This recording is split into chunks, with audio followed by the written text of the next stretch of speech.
So I've been in cyber since 2008. I mostly worked with US government agencies, state of Florida, state of Michigan, state of Ohio. And back then we were working around protecting agencies and infrastructure like SCADA systems, industrial control systems. But the landscape has really changed since then. And it's become a little bit of a wider gap in terms of it's not just targeting large enterprises, it's targeting, we're having targets happening to all sorts of organizations. So I want to make sure that this session is valuable to you. But I do want you to know that it will be a bit overwhelming. I don't want to overwhelm you. I want to share as much as I can within this hour, give you nuggets you can take away with you. But most importantly, you don't need to be an expert on cyber. I really want to give you the tools so that you can take and you bring your team. And one thing that I really want to press upon you is that in this certain climate, it is crucial that you implement cybersecurity within your organization to have business success. So thank you for being here. I think this is an excellent step to be here. So we'll cover why cybersecurity matters. We'll talk about the threats landscape that's happening to you, your team, and your organization. We'll talk about your data, and we'll talk about some mitigating risks, and we'll have a Q&A. There's going to be, I would say, I want to give you some top 3 key takeaways at the end of this so that regardless of what size of an organization you have, what type of team you have, what kind of services you offer, what kind of products you offer, these will be applicable to you so that it can be somewhat manageable regardless of the size of your organization or your budget. So I have a question for you. So Matt's going to pop up a poll, and I want to know, just so I can make sure I address some of these concerns, is what are your top concerns that brought you here today? Lovely. So the poll should be launching right now. It's just loading. Thank you. And while we're answering that question, I just want you to know that we're going to have probably we're probably going to have similar issues. And because things have changed over the last few years so greatly, there's really no border, there's no limits, and there's no complete transparency about one company is more secure than another. So I really want you to know that whatever you're facing, truth be told, is every organization is facing it right now as well. So we're going to cover some of the top issues, but I also want to preface that with the fact that this landscape is really changing at a lightning speed that I really can barely keep up with. And I actually research every day, and I keep on top of the top threats, the top type of threats, and who and how they're targeting organizations. And so it's really interesting to me how much it's evolving. And what I will share with you today is going to be about how we can tackle the landscape without being so tied into, oh, it's this particular tactic they're targeting your organization. I'm going to show you tactics and talk to you about those tactics, but I want to kind of do a larger view on that. Being in cyber this long, it's better for you to look at it from a bigger risk landscape as opposed to, oh, it's that tactic that's hitting our organization or that tactic. So I really want to emphasize you as a leader in an organization, regardless of your role, we want to look at it as a way to say, how do we protect our organization before we are up against something that's going to put our business in harm's way? Yeah, so I got some results here. Ahead. Yeah, Okay. so we got security. We have to fulfill the training requirement. We have staff are clicking on links. We have data theft. We have updates for our organization in cybersecurity. New scams and threats, ensuring we are doing what we reasonably can to protect the organization, what kind of firewall we should look for when there are so many next-gen firewalls out there for cybersecurity. Awesome. Yeah. Thank you. That's good. That's excellent feedback. The firewall question, I'd love to answer at the end, so please let's make sure you don't leave without us addressing that. Okay, just going to show you something kind of funny. I'm Inspector Raff of the United States Customs Service. Has all this stuff passed through customs already? No, this is the bonded area. Well, then tell me something. Answer a question for me. How can a black man, dressed like me, just march into your warehouse, walk into the bonded area, and start poking around without anyone asking me any questions whatsoever? Well, I don't know. Well, thank you. That's the answer I was looking for. Why don't you guys just give me your ID numbers, because somebody's going to lose their job behind this. This guy gave me a match, for Christ's sake. You gave him a match? Listen to me. I do security checks all over the nation. And with the exception of Cleveland, this place has the worst security in the nation. Now, I suggest you guys call your wives, because we're going to be here all night. We're going to check the background of each and every crate in this section, starting with this one right here. Now, the inspector needs all the information on those airway bill numbers. And all the manifests, too. That's right, and he needs the records of all shipments due into the same destination. Right. What's this all about? Just do it. You get some kind of warrant for this? So I show that to you because I think some of us are familiar with that movie with Axel Foley.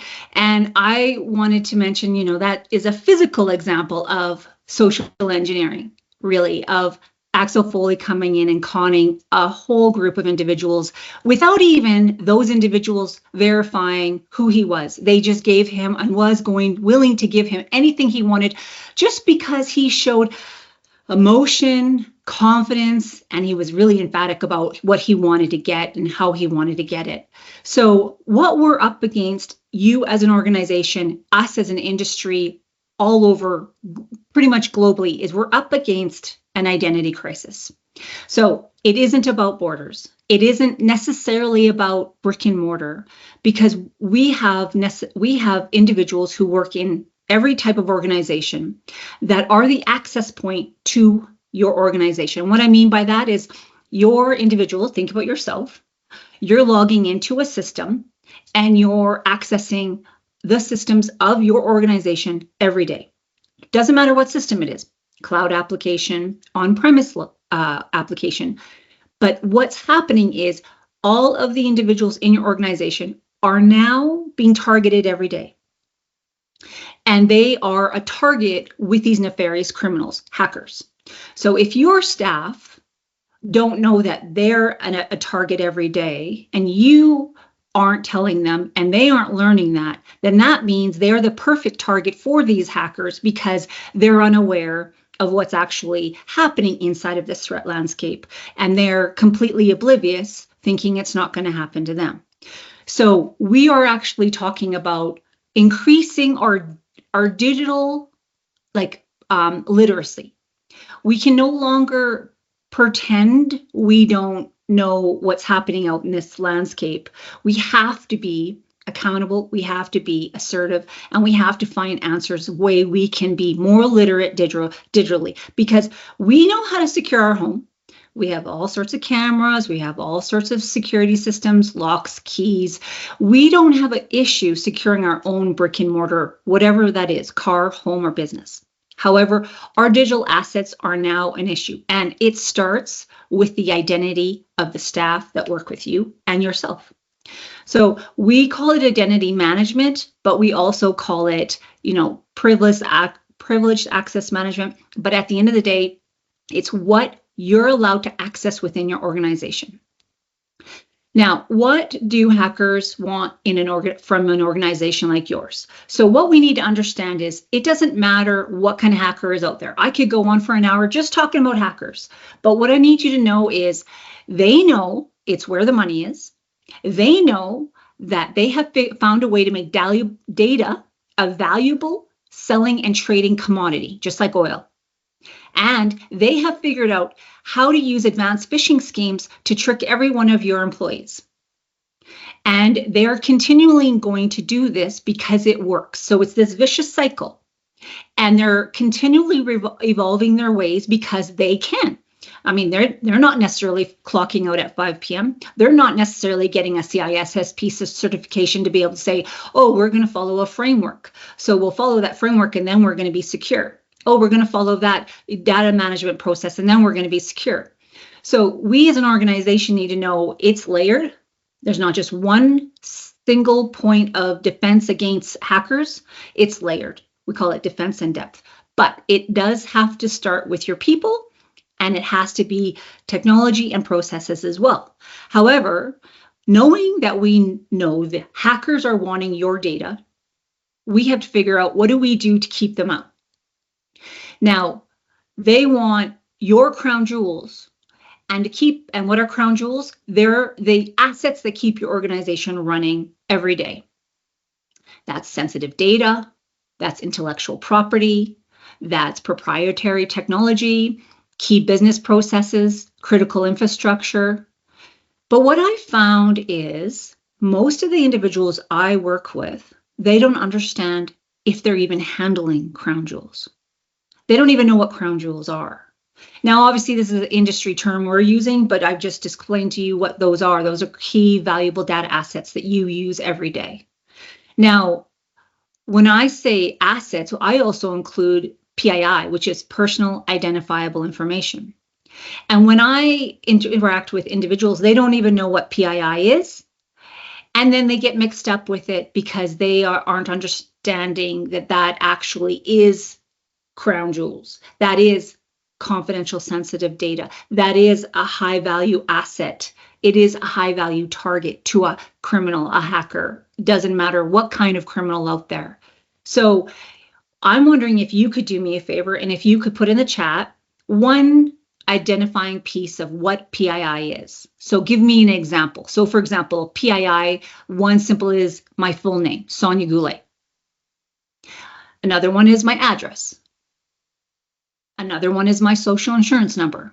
So help me. What else would be considered a PII? So think about your organization. What would be an unassuming PII that makes it obvious it's sensitive, confidential, private information? If you put in the chat, that would be great. If you have to look it up, that's great too, because this is the thing. It's important for you to understand this fully and completely, because with the privacy laws changing, with the hackers using different methods, this is a critical piece in all of your staff understanding what this is, so they can understand what it is, then what to do with it, and then how to protect it to stop the criminals from doing what they're doing and accessing the data they're accessing. So, clinical notes, excellent. Case notes for clients, excellent. 100%, 100%. Bank account, excellent. Bank account information for automatic deposits, excellent. Excellent. So you see what where I'm going with this. You are a different organization, regardless of what services you offer, you're handling PII because it's about what identifies an individual.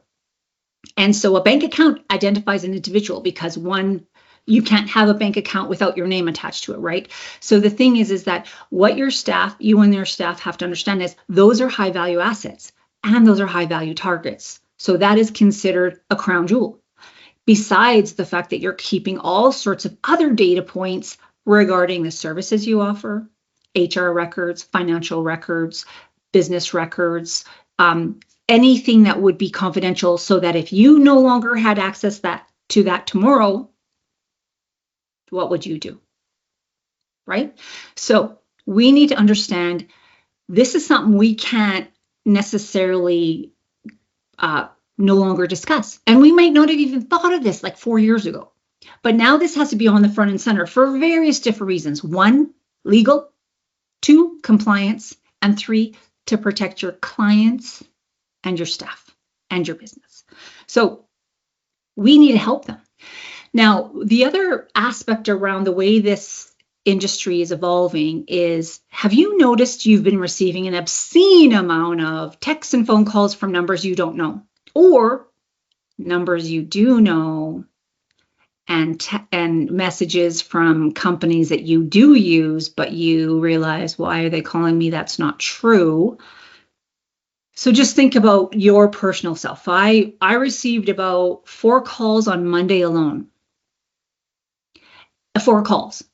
Forget about the texts.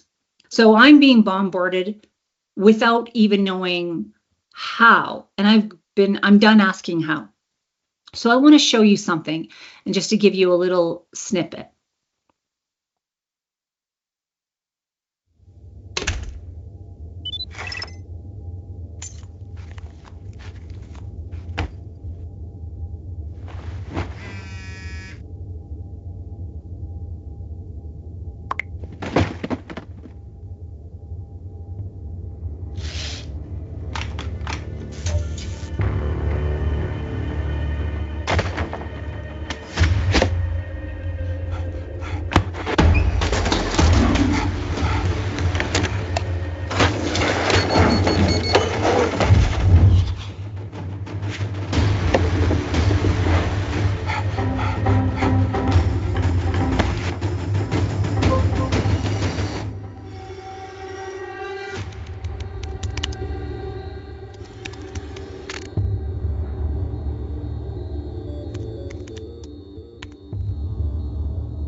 So as you see, we are all receiving random texts from random unknown numbers every day. That means your staff are as well, new staff as well. So think about every one of your staff members. If you're getting bombarded, that means everyone is getting bombarded. But what if they don't know what to do about those texts? Because whether they're personal or professional, the consequences can be severe. Because due to this rising threat of smishing, it means everyone's a target, because most everyone has a cell phone and most everyone has it publicly given it to another, software or somewhere that has been sold and reused and now being used against them. So you have to ask yourself and your staff, do they know what to do when this happens? And that is a question that we have to address and talk about, because this is the most current threat that is happening to individuals every day. And it falls under all sorts of different titles: identity theft, fraud, scam, you name it. But at the end of the day, the whole tactic is to be able to gain access to an individual's PII one way or another, to be able to steal that and resell it and reuse it and gain access to other accounts. As you saw, it doesn't stop with just the one particular access point. So we have to understand our staff are vulnerable, and over 75% of phishing attacks are targeting your staff, you and your staff, through email. Business email compromise is what we call it. Once again, daily. Are your staff aware of that? Do they know they're a target? Most of the people I talk to, I would say again, high 80% say, they don't want anything from me. I have nothing of value. And we can no longer allow that conversation to be happening. We can't have that narrative. We have to change it. And it starts with you having a conversation with your team and deciding how to inform and educate so that they understand, yes, it is happening to them. Yes, they are a target, and no, it's not going away. This is way too successful of a criminal enterprise to stop. So over the last 12 months, it gets recorded pretty much every quarter, I'll be honest with you, but I'll give you a couple numbers from the last year. So 42% of reported cyber incidences happened in 2024.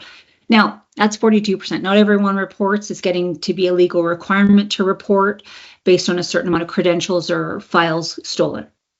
94% of small, medium businesses are facing cyber attacks in 2024. That's up 73% in 2023. Small and medium businesses. So that means your target, not McDonald's, even though that all of these organizations are a target, small and medium businesses are a high target. Why? Because you have digital assets. 2, you're vulnerable. 3, you don't have assets to tools to protect your organization. You don't know where you're vulnerable. So ransomware is a top cyber crime facing our critical infrastructure as well. It's a method that works. It's these criminals are using tools that are beyond even our expertise. So a cost of a breach in the last year was 4.8 million. So it means that when you look at a breach, like, let's look at a couple of them right here. You had London Drugs last year. We had First Nations. We had Toronto Library. We had a government of BC. They're happening to all sorts of organizations. Every organization is vulnerable. It isn't necessarily a size. It isn't an industry. It isn't a sector. So as we are aware that we are facing this on a level that is not discriminating towards anything, we have to look at what we can do, right? And the fact is that 79% of organizations are paying these ransoms when they're getting ransomware attacks on their organization. So London Drugs had a breach last year, and they were asked to pay 25 million. They couldn't pay 25 million. So I ask you, could you pay 25 million if your system was breached? A hacker seized all your assets. You could no longer log in because your data was therefore seized and taken by a criminal, and all your systems were locked down. And until you pay the money, you no longer get access to your data, your own data, and your own system, because they've encrypted everything and have the decryption key. Only by getting paid, they will give it back to you. So it's a really serious criminal enterprise, and you are as vulnerable as a London Drugs or a Toronto Library or all these other large organizations that are announcing their breaches. So London Drugs couldn't pay the money. So they negotiated, and they didn't actually get to pay out money because the criminals didn't want the $9 million that they offered to pay them. But 79% pay the ransom. Could you pay the ransom, and would you pay the ransom? Now you have to ask yourself, what makes you pay a ransom and what makes you not? And I want to be able to talk to you about that, because it comes down to also a budget. So do you have a $9 million budget to pay a ransomware gang? If that's what they ask ridiculous amounts of money. And you don't even have a rhyme or reason why they ask the amount that they ask. But they will take that data, and if you don't pay it, they'll resell it. So do you pay it or do you not? But when it comes to securing an organization, you have to have a budget. But the question is, what kind of budget do you need? How do you have a budget to determine how to keep them at bay? So I have to ask you, and Matt will put up a poll, if you have enough of a budget, what do you determine is enough of a budget? And just curious as to what your budget is over this upcoming year. Some people might not even think they have to have a budget for cybersecurity as a line item. So this is one of the reasons I'm asking is, do you have one, and do you think you need one?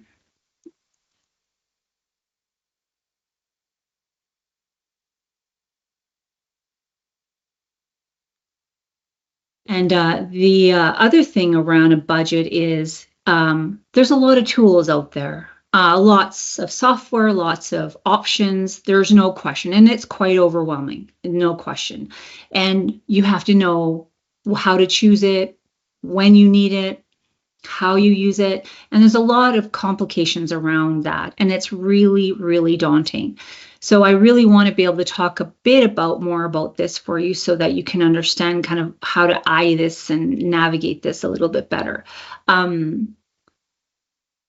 Yeah, so go ahead. Yeah, 10% say they do feel they have a sufficient budget. 20% think so. 40% say no, and 30% say they're not sure. Okay, good. Excellent. That's awesome. And it's totally fine if you don't know, because the thing about a cybersecurity budget is, I'm neutral ground here, so I'm not necessarily telling you what you have to do, but what I'm saying is you have to figure out what your business needs, and then you have to figure out what's your priority, right?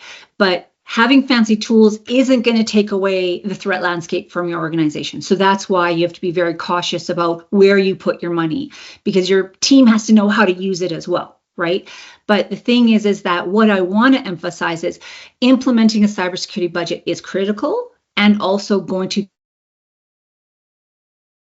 so it isn't going to go, oh, we'll set everything up this year and then we'll be set. It will be just like you have to brush your teeth every day. It is going to be an everyday thing. And it's going to be, you set yourself up to build your security posture, starting with your base, then you build, and you continually do that as you feel that you can be confident in your security posture. And that will take a long time, but at the end of the day, it will be a budget that doesn't go away, because this is, with the threat landscape, it's not going away. I wish it were imaginary. I wish these criminals weren't as prolific as they are, but they are. So they're targeting us, and the laws are changing. We have to change. The government's changing. But we, on the good side of the organization of trying to run a business, can't keep up with the criminals because they're always one step ahead. Kind of like the war on drugs in some ways. But we can do certain things to prevent them targeting your organization. And that would mean you as an organization as a whole, and every team member in there, they're going to have to be involved, right? So let's talk about some mitigating risks. Now, I can give you like 50 of them, but I will try to condense it to some simple ones. I would say when a ransomware gangs want your data, that's the first thing they're doing. They're targeting you because when they found a vulnerability in your organization, that's why they got you. Whether they did it through your staff or whether they did it through technology, mostly through your staff. So my question to you is, where's your data backed up? If there's anything you can answer at the end of this day is, where is your data backed up? And the reason if you have your data backed up is because this is what the criminals are relying on, 100%. So you have to ask yourself, am I okay if it got stolen? Am I okay if it got seized and I can no longer access this to do my business? No, of course not. But if you have a backup of that data, you can then operate business within hours because you can pull that data if it's properly backed up. Keyword here is properly backed up. Now, this is where you're going to need a professional organization to help you because the hackers know how systems are connected as well. So if you have your system backed up in one cloud and then you have other parts backed up to another cloud provider, trust me, there is no limitation for them to be able to access both systems. So you have to have a cold site, warm site, they call it. So you can look into that. And the cost of that you may think is high, but this is where you're going to look at cost to prevent versus cost to clean up a mess, right? So this is what they want. First and foremost, they want your data. So why don't we start with protecting that first? Backing it up so that you can protect those crown jewels each and every day to meet your business needs, so that if they did steal it or you did have it compromised, one way or another, it can come in all shapes and sizes, you will have a backup. Now, the other thing you're going to have to face is that reputational harm, because you'll have to admit to your stakeholders, we had a cyber incident and some of our data has been compromised or retrieved without consent. It's unauthorized access. We're cleaning it up, we're fixing it, but we may have lost some. So you have to have some really serious conversations around that. But if you have it backed up, then you can say, but we have backed up, we can continue business as usual, and it's the risk we're willing to take. So London Drugs took that risk. They were willing to take that risk. Now, let's follow the story. It's not going to be told yet. London Drugs, that happened last year. Let's look at it and keep an eye on it, because as the year goes, they're going to be able to tell you more and more information, because it's an interesting thing. Like if you look at let's say your house gets robbed, it's rob your house and then gone. And then you find out after, when you get home, your house was robbed. A cyber incident is long and arduous and it extends for months, right? So London Drugs has more of the story to tell of what was actually stolen. They've said initially what they have had stolen, but the story isn't told yet, because these kind of breaches take months and months to be able to close out. It's really a serious investigation because it was so long. It took them 10 days to have their store closed down. All systems were down for 10 days. So that tells you it's a serious, serious breach. But if you can find a way to have your system backed up, you can prevent from being down for hours or days. And that would be the most effective way to navigate this cybersecurity crisis that we're up against. The other thing is that you have lots of recommendations that can help your organization. So you can add security to your business processes, right? So whatever that is inside your organization, think security first, think privacy first. So whatever you're doing, think of that first. And that could be all sorts of steps that take for your team so that they can know they're following a process that has all security measures in place. So let's say you're writing checks and some companies still write checks, but you have to make a payment to a vendor, whatever it is. If it's a transfer, if it's a check, it doesn't matter. But how does your team follow a protocol to pay that vendor? Is it a secure process? Because how do you know you're paying that vendor? Now, this is where it gets confusing, is because this is where hackers are coming in between your processes. It's really unfortunate, and I can go into detail about that as well, but I won't. I'm just telling you, they're coming in between your staff, your new staff. Within 3 weeks, a new employee is targeted. And then your your finance team is targeted regarding invoicing scams. So your team is tricked to thinking that's a legitimate invoice, thank you AI, and then not sure how to verify, don't think they have to verify because there's no verification process. So then they pay that vendor and it's not the right vendor. So there's lots of areas here where there's really important steps to follow to avoid these external type of scams or hacks that we would call. The other thing is that following document sharing practices, because you're going to handle a lot of PII, your staff may not know how to handle proper document sharing practices. We use SharePoint. Are they following your processes every time? Because, they could be emailing clients information over email. That's confidential. That's a big no-no, right? But do they actually know that and know never to do that? Yes, maybe. But it takes one time for them to make that error, and it could get in the wrong hands. We can't afford to do that anymore. So we have to follow secure document sharing practices. We can't share credentials. We have to make sure that whatever we share with individuals, we share it securely. So how are your staff going to be aware of that? Are you going to train them? You have a process in place that has security first, and then you talk about that so that they know what they're accountable for and how to do it, right? So it isn't going to be willy-nilly anymore with documentation, because hackers can access all sorts of Microsoft systems now with ease. So we have to take measures to be able to protect our organization, because every software company is a target, not just Microsoft. So we still use Microsoft, even though they're targeted every day, but we know that we still have to be accountable for our actions with how we use that product.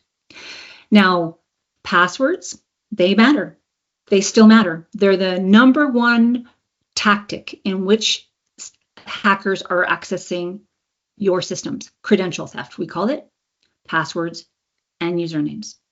So whether you use passkeys, single sign-on, whatever you use, it needs to be addressed with your staff. You all need to get on the same page.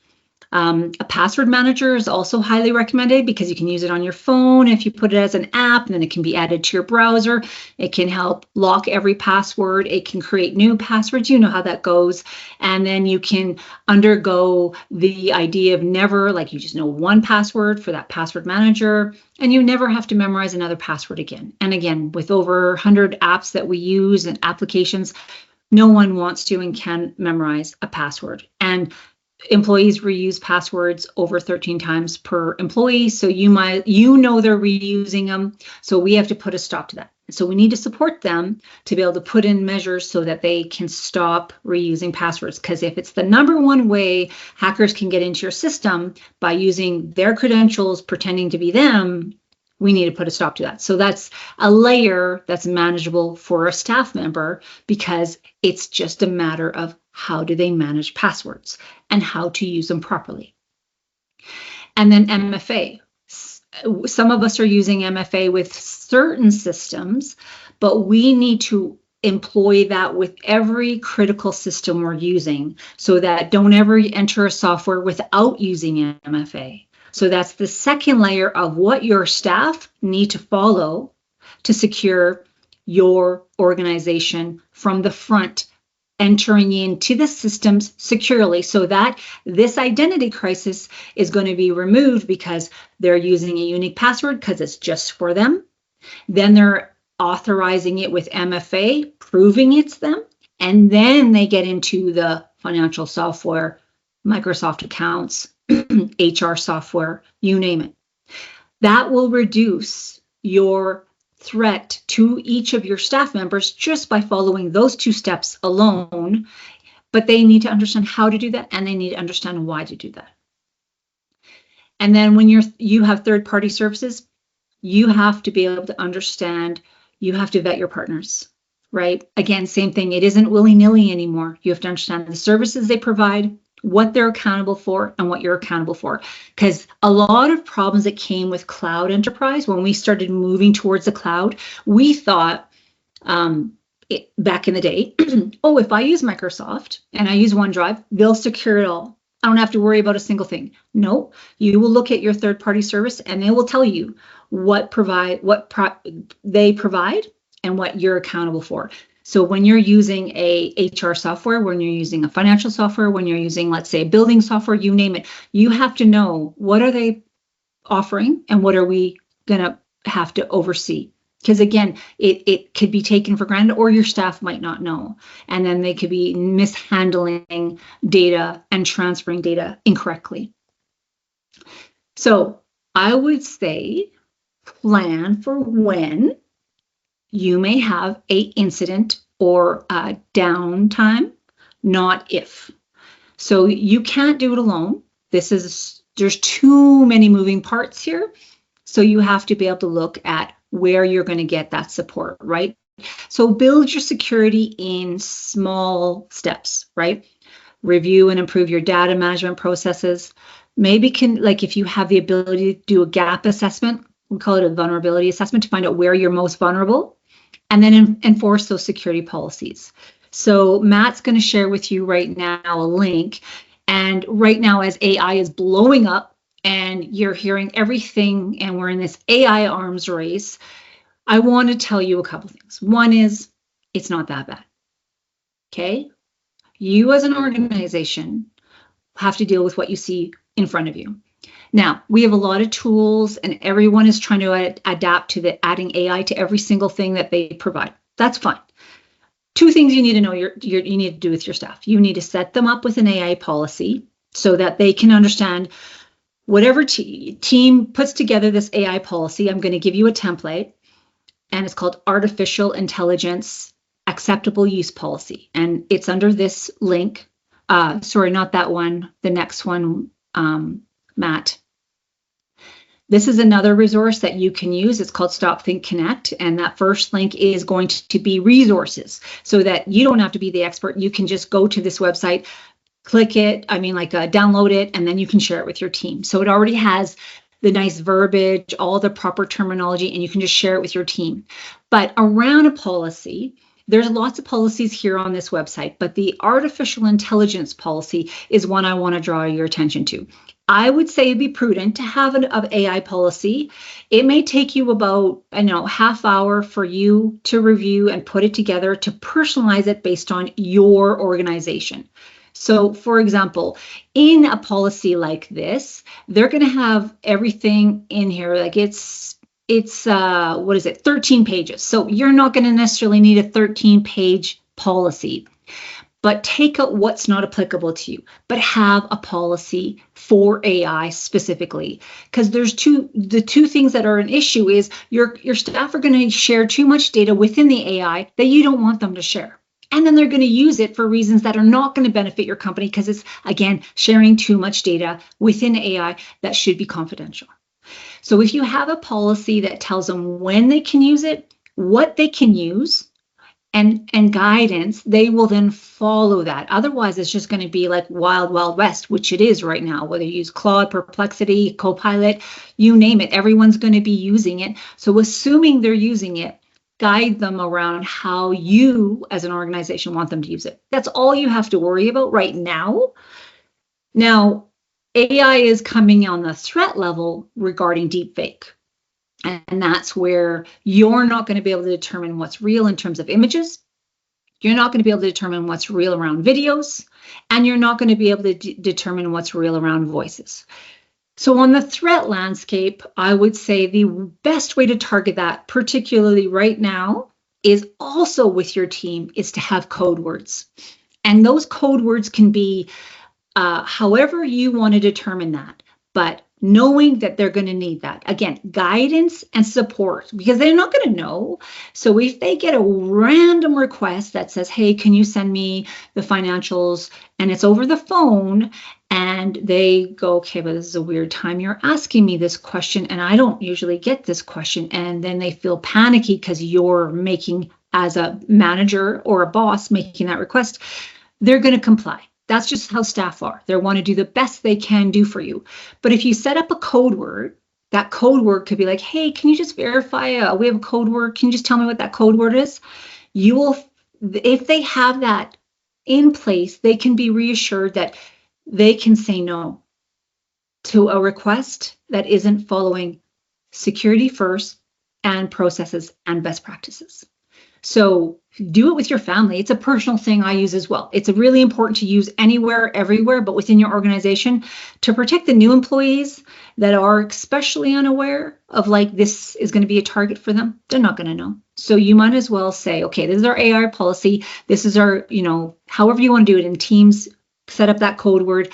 You're going to just be in front of that deep fake culture that's coming in front of us, that's bombarding us with fake information and fake phone calls and fake videos and fake texts and fake everything. So just coming with that armor that they can be prepared for it, knowing that's the way they're going to be targeted, you can equip them and empower them. And then around using an MSP, a small organization does use MSPs because it's a little bit easier because they don't have access to all the tools, whereas an MSP does, right? So Smart Dolphin can help you with advanced endpoint management, and that's like the firewall, the business email, all of like you're protecting your perimeter, right? Basically, phishing resistant MFA. They can help you with cyber insurance if you would need more information about that. And they can help you with firewalls. So if you're looking at like, I need a firewall, I need a next gen firewall, which would I use? You can talk to Smart Dolphins about what is the best option for us? This is what we need. This is what we do. This is how we operate business. And then Smart Dolphins can provide that solution for you so that you can understand, you have the knowledge and you have the understanding of what your business needs, and then you can make that choice, right? So these services are really beneficial for you because then they take away some of the heavy lifting, because the technology part is not something you're going to do. That's not your job. That's not your expertise. So you need to bring in a partner like us, Smart Dolphins, to say, help us with the technology, firewalls, business email compromise, protect us from that, phishing resistant email attacks, ransomware attacks. These malware attacks, they can put in parameters to protect your organization and then set up your organization properly so that you can have MFA set up. Right? They can help you with your password manager. So all the things that you may need for security tools, MSP can help you with that. So you don't have to be the expert. Because again, you don't need to be an expert. You just have to be able to say, how can I lead my people to follow the right steps? And how should I lead them? It has to come from just same thing, like safety first, right? It's just leadership first. So when you're building your culture, think about it where all it means is you adding it to your agenda. You're adding cybersecurity to your agenda, right? Maybe you add a cybersecurity champion who helps you say, hey, can you go research this AI policy? Tell us what we should add to it. What should we remove? And then they get to be kind of the go-to person to go get the information for you. Research firewalls, research next-gen firewalls. What are the top 5 firewalls? Whatever it is, but they can be your go-to person. Research password managers. Who are the best ones and how much do they cost? And then they can come back to you and then you can make that decision, right? But then when you have new steps in place, then you share it at your team meeting. Hey, everybody, we are going to be creating a Slack channel where we're going to have open communication and we're going to talk about anything that we see fishy coming into us. Just send it on the Slack channel or IM, and we're going to talk about it so that we can just go, it's us against them. So you're building a culture of us against them because you don't know what they don't know. But if they feel safe to be able to talk about it through various different means, openly, then you can be able to go, okay, we're building a security culture with our team where we're creating open communication. Because the thing is that one, it isn't anyone's fault. It isn't any organization's fault. And it isn't any government's fault. We're really up against a serious, against serious criminals that are trying to find and target every vulnerability we have within our nation and our organization. So we can only look at it going, let's be open. Mistakes happen, and it's not necessarily anything that we can necessarily always prevent, Nothing's 100% secure. But if we create this open communication where they go, I just got this weird text, share it with Slack, on Slack, so everyone can see it. And then, because maybe someone else on the team got it. So then it can create a little bit of a lightheartedness instead of shame. And then if someone does make a mistake by clicking on something, then they can also mitigate that quickly by feeling comfortable to come to you to say, oh, I think I did something here, right? So it's, again, it's coming together as a team, knowing it's us against them. Now, when it comes to preparing for anything, I would recommend an incident response plan. Now, incident response plans sound elaborate, but I would tell you it's actually not. This link I sent to you has an incident response template. You can go there, download it, ask your security champion, whoever would be willing to be doing research, because that's all they would need to do. Again, they're not an expert. They don't have to be, just good researcher. Find the information that they need to fill it, what needs to go in that incident response plan. So it's about following it. It just gives you a guidance, fill it out, and then print it out. And really, this takes, I would say, the information to fill out maybe 10 hours, maybe maximum 2 weeks if you all in. So it's not necessarily time consuming, but then if you print everything out, then you have a communication plan with everyone's contacts. In case any system does go down, you can just call. And that is a really good step to take to be able to mitigate any risks that may happen to you, regardless of whatever that risk may be or the issue that it may be. So these are the top 3 that I would say. Back up your data and verify any incoming request every single time. So how do you relay that to your team so that they know they have to verify? Again, that stop, think, connect is one way, so you can create a messaging, but emphasizing that they can no longer trust anything. Any incoming request has to be verified. So that process of security first, verify, verify, verify. And whatever it takes for them to verify, emphasizing it doesn't take a lot of time. So if there's any incoming request regarding change of any process in your organization or payment information or asking for information, they have to verify. So if it's an incoming call, I just tell people, you just politely say, hey, just give me a moment. I just have to verify a bit. Can I call you back? They might not they might not want you off the phone, but that's the best tactic. Getting off to go verify, and that staff member can go run and verify, takes very little time. Then they can go back to that phone call and then follow through on that request. If it's via email or text, same thing. Walk away, go verify, come back, then follow through. If it's legit. If it's not, then your staff need to know how to implement the word and action of delete, because that's as simple as that. Just delete this communication or not respond to that communication. They have to be empowered and they have to be digitally literate, and we have to empower them to give them that permission to do that. And now, of all times, I think that they don't feel they have that power. I don't know why. In all of my research, something has happened where they feel they have to comply with every incoming request. That is why hackers are really effective, is because they're preying on that human psychology of, emotional plea, desperateness, urgency, and it works. So if we can empower our teams to say, no, there's no urgency, there's no plea, there's no demand, there's no hurry up, this is important. We say, we are a company where we verify first. We're a company where we follow process first.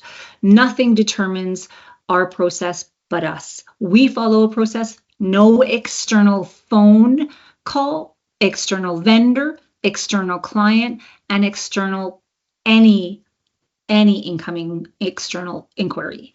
So it's this empowerment that I think everyone in an organization needs to take back, because that's what's happening. So build up your team to understand that what they're protecting and why they're protecting it. And then once they know that, you'll have them really buy in, because that's where you have to have it. You have to have buy-in from every individual. So they understand they are an asset, they are the target, and that's going to happen to them every day. Instead of this dismissiveness of oh, well, it's not going to happen to us because we're just a 10-person organization. What would we have and why would a hacker ever target us? We have to tell them that's no longer the narrative. So those are pieces around how to kind of equip yourself with limited resources. So my question to you is, and Matt can put up the poll, what action items will you be able to start implementing next? I'll give you a minute to answer that.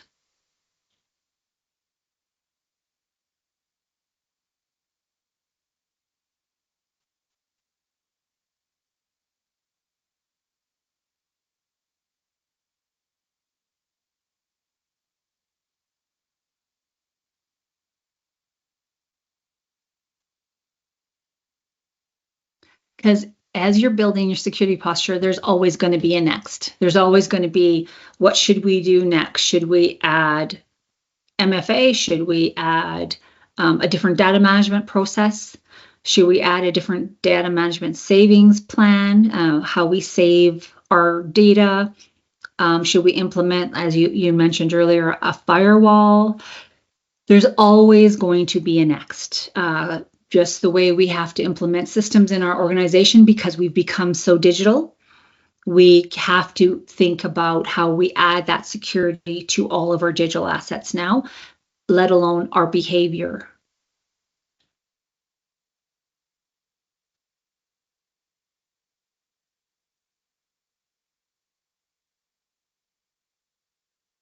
And if you're not sure, that's fine. You can go ahead and put in chat as well if you don't have an answer.